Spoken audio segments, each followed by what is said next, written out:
Now we will hear local perspectives, what we call bottom-up, equally important. And it's my great privilege to introduce Yılmaz Argüden. Yılmaz is chair of the local network Turkey, and until recently, he was also the chair of our advisory group of local networks. Yılmaz, please. Thank you.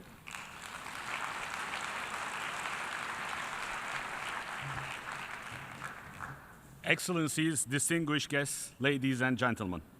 15 years ago, at Davos, the Secretary General made a call to business, NGO, and academia leaders to assume responsibility for a better world alongside governments. I was one of those with whom this call resonated very deeply. I became the first signatory of the Turkish network and later assumed the responsibility to establish and lead the Turkish network, which currently has more than 300 members, including 15 of the largest 20 Turkish companies. Today, I'm honored to address the General Assembly on behalf of the 90 local networks as the chair of the Local Networks Advisory Group. Yes, Global Compact has laid an infrastructure in over 90 countries, undertaking activities and partnerships to advance UN goals such as women empowerment, caring for climate, business for peace. Over 50 networks have conducted national consultations with regards to the Sustainable Development Goals. Over 20 of them have already started working with their governments to improve the enabling environment so that corporate sustainability can go to scale. For example, under the Turkish presidency of G20, my firm ARGE, as the B20 knowledge partner for governance and sustainability, is working towards making encouragement of principled business practices a G20 priority. Implementation and going to scale is what we need to make a difference. And both implementation and going to scale are inevitably local. Therefore, local networks are appropriately positioned and fit for this purpose, and we need to strengthen them. Local networks are also a source for inspiration and innovation. In order to make a difference on a global scale, we need to leverage natural incentives and allies. The Turkish network is working with banks to help them incorporate Global Compact principles into their credit evaluation processes, thereby reducing their own risks, but at the same time improving responsible businesses' access to finance. Similarly, we are working with brand owners to incorporate sustainability criteria into their purchasing contracts, improving responsible businesses' access to markets, particularly SMEs.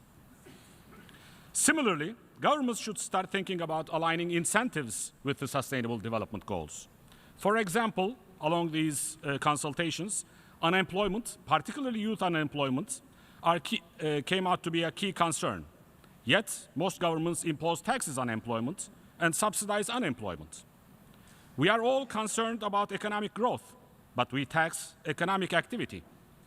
We want more innovation, yet we tax value added.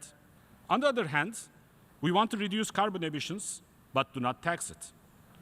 We need to start considering how we can tax less of what we want and more of what we don't want in a revenue-neutral manner.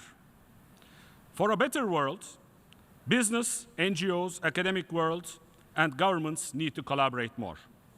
Collaboration requires mutual trust. Trust is the essence of good governance and sustainable development. No wonder then, when the local networks consultations for the SDGs resulted in identifying good governance as a key priority. I would like to have a quote from a Sufi thinker and poet, Yunus Emre, which said at the 13th century in Anatolia, "Regard the other as you regard yourself. This is the meaning of the 4 holy books, if there is any." This is the understanding with which we should be conducting good governance at the government level, business level, NGO level, labor level, at all levels. I would like to take this opportunity to thank all the leaders of the Global Compact who have made Global Compact the largest sustainability platform by understanding the fact that doing good is good business. In particular, I would like to express a special gratitude to my friend Georg Kell, who is leaving an enduring legacy as the first and founding executive director of the Global Compact. In sum, strengthening the local networks for better implementation of on the ground, aligning incentives to make sure that we can get to scale faster, and embracing good governance at all levels are keys for a better and sustainable future. Thank you.